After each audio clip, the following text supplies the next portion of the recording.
എല്ലാവർക്കും വിനീത നമസ്കാരം. ശ്രീമദ് ഭാഗവതം ദശമസ്കന്ധം അധ്യായം 16 ശ്ലോകം 64, 65, 66, 67 4 ശ്ലോകങ്ങൾ ഇന്ന് നമുക്ക് നോക്കാം. ഈ 4 ശ്ലോകങ്ങളോട് കൂടിയിട്ട് ഈ 16-ാമത്തെ അധ്യായം ഇവിടെ സമാപിക്കുകയാണ്. ഭഗവാൻ കാളിയനോട് പറഞ്ഞു, നീ രമണക ദ്വീപിലേക്ക് പൊക്കോളൂ. ഇനി ഈ യമുനാ നദിയിൽ നിന്നെ കാണരുത്. ഈ യമുനയിലെ ജലം ഞങ്ങൾക്ക് എല്ലാവർക്കും കളിക്കാനുള്ളതാണ്, കുളിക്കാനുള്ളതാണ്. മാത്രല്ല, എത്രയോ പുണ്യാത്മാക്കള് ഇവിടെ വന്ന് ഞാൻ കളിച്ച ഈ വ്രതത്തിൽ വന്ന് തീർത്ഥ സ്നാനത്തിനായിട്ട് വരും. അവരുടെ എല്ലാം പാപങ്ങളൊക്കെ നശിക്കും. നീ ഇവിടെ കിടന്നു കഴിഞ്ഞാൽ അത് ബുദ്ധിമുട്ടാണ്. അതുകൊണ്ട് രമണക ദ്വീപിലേക്ക് തന്നെ തിരിച്ചു പോകോളൂ. നിന്നെ ഗരുഡൻ ഉപദ്രവിക്കുമെന്നുള്ള പേടി നിനക്കുണ്ടാവുമല്ലേ? അത് നീ ഭയപ്പെടണ്ട. നിന്റെ ഓരോ ശിരസിലും എന്റെ പാദചിഹ്നം പതിഞ്ഞു കിടക്കുന്നുണ്ട്. അത് കണ്ടാൽ ഗരുഡൻ നിന്നെ ഉപദ്രവിക്കില്ല. എത്ര പൂർവ വൈരികളാണെങ്കിലും കൂടി ഭഗവാൻ അനുഗ്രഹിച്ചു കഴിഞ്ഞാൽ ആ വൈരങ്ങളൊക്കെ മാറും. അവർക്ക് പിന്നെ അവരോട് വൈരം തോന്നില്ല. അതാണ് ഭഗവാന്റെ കാരുണ്യം. അപ്പൊ അവരെ കൂടുതലും ബഹുമാനിക്കാനേ തോന്നുക. കൃഷ്ണായ വാസുദേവായ ഹരയേ പരമാത്മനേ പ്രണതക്ലേശനാശായ ഗോവിന്ദായ നമോ നമ. കോമളം കൂജയൻ വേണും ശ്യാമളോയം കുമാരക വേദവേദ്യം പരം ബ്രഹ്മ ഭാസതാം പുരതോ നമ. ഓം നമോ ഭഗവതേ വാസുദേവായ. ഓം നമോ ഭഗവതേ വാസുദേവായ. ഓം നമോ ഭഗവതേ വാസുദേവായ. ശ്ലോകം 64. ശ്രീശുക ഉവാച.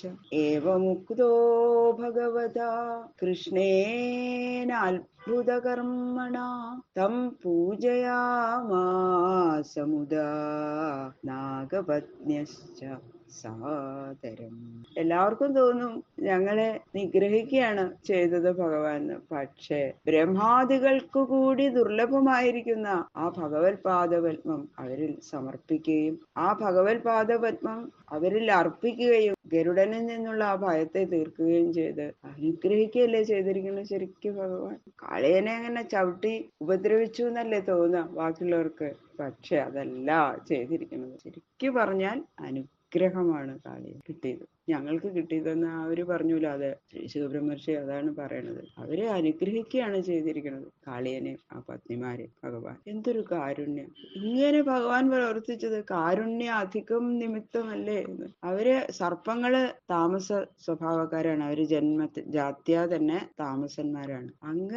അങ്ങനെയുള്ളവരെ ഇത്ര കാരുണ്യപൂർവ്വം അനുഗ്രഹിച്ചതായിട്ട് അറിഞ്ഞപ്പോ ആ കാളിയനും അവന്റെ ഭാര്യമാരും സന്തോഷത്തോടും ആദരത്തോടും കൂടി ഭഗവാനെ പൂജിച്ചു. ഇത്രയും കാരുണ്യം ഞങ്ങളിൽ ചൊരിഞ്ഞുല്ലോ ഭഗവാൻ. ഇത്രയും കാരുണ്യമെന്നിൽ നടിച്ചതും ചിത്രം നടിപ്പതും ചിത്രം തന്നെ എന്ന് പറയുന്നത് ഒരു കീർത്തനത്തിലെ വാഴവുന്ന അതുപോലെ തന്നെയാണ് അവർക്ക്. എന്തൊരു അത്ഭുത ഭഗവാൻ, എന്തൊരു കാരുണ്യം ഞങ്ങളിൽ ചൊരിഞ്ഞത്. ഇങ്ങനെ ഒരു ഭഗവാനെ വളരെ ഭക്തിയോട് കൂടിയിട്ട് അങ്ങോട്ട് പൂജിച്ചു. എന്തൊക്കെ ഉപഹാരങ്ങളാ കൊടുത്തതെന്ന് പറയണു. ദിവ്യാംബരസ്രഗ്മണിഭി പരാർത്ഥൈരവിഭൂഷണൈ ദിവ്യഗന്ധാനുലേപേശ്ച മഹത്യോൽപലമാലയാ. അവര് അങ്ങോട്ട് സങ്കല്പിച്ചു. അവരത്രയും കഴിവുള്ളവരാണ്, മഹത്വമുള്ളവരാണ് ആ കാളിയ പത്നിമാരും. സങ്കല്പിച്ചപ്പോ എന്താ, ശോഭന വസ്ത്രങ്ങള്, മാലകള്, രത്നങ്ങള്, അതിദിവ്യമായിട്ടുള്ള ആഭരണങ്ങള്, അതിശോഭന പളപള മിന്നുന്ന രത്നങ്ങള് പതിച്ച ആഭരണങ്ങള്, നല്ല അതിമനോഹരമായ സുഗന്ധമുള്ള ചന്ദനം, കുറിക്കൂട്ട്. ഭഗവാനാണ്. ഭഗവാനൊക്കെ കുളിച്ചിങ്ങനെ സുന്ദരക്കുട്ടനായിട്ട് പോന്നിരിക്കല്ലേ ആ വ്രതത്തില്. കുളി കഴിഞ്ഞാൽ അതൊക്കെ കുറിക്കൂട്ടൊക്കെ വേണ്ടേ? അത് കഴിഞ്ഞാൽ വസ്ത്രങ്ങൾ വേണ്ടേ? മാലകൾ വേണ്ടേ? ഇതെല്ലാം അവര് ഭഗവാനോട് കൊടുക്കുകയാണ്. പിന്നെ അതും പോരാഞ്ഞിട്ട് മനോഹരമായ ഒരു നീല താമര പൂമാല, നല്ല നീല നിറത്തിലുള്ള താമര പൂമാല അങ്ങോട്ട് ഭഗവാന്റെ കഴുത്തിൽ അണിയിച്ച്, ആ രത്നമാലയെക്കാളും അതിമനോഹരമായിട്ടുള്ള നീല താമരമാല ഭഗവാന്റെ കഴുത്തിൽ അണിയിച്ചു. ഈ രത്നങ്ങൾ എല്ലാം ഭഗവാൻ അങ്ങോട്ട് സമർപ്പിച്ച് ഭഗവാനെ അങ്ങോട്ട് പൂജിച്ചു. അവര് ആ കാളിയ പത്നിമാര് സന്തോഷം കൊണ്ട്.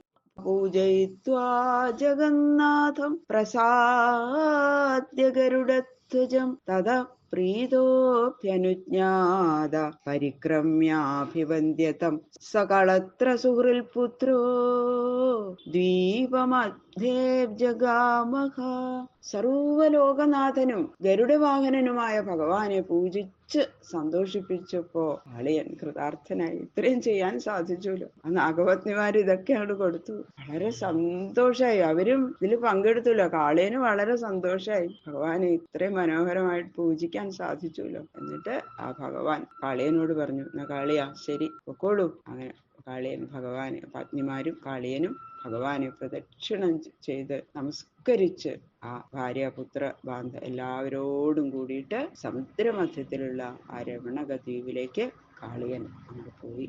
തഥൈവ സാമൃതജല യമുനാ നിർവിഷാഭവൽ അനുഗ്രഹാൽ ഭഗവത ക്രീഡാമാനുഷരൂപിണ.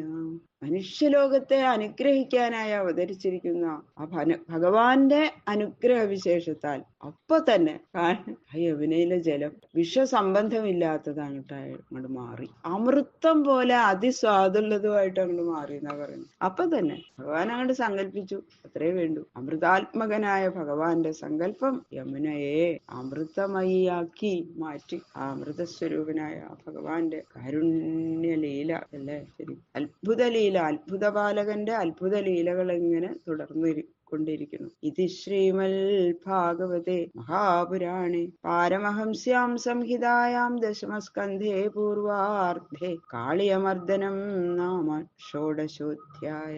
സർവത്ര ഗോവിന്ദ നാമ സങ്കീർത്തനം. ഗോവിന്ദ ഗോവിന്ദ ഗോവിന്ദ.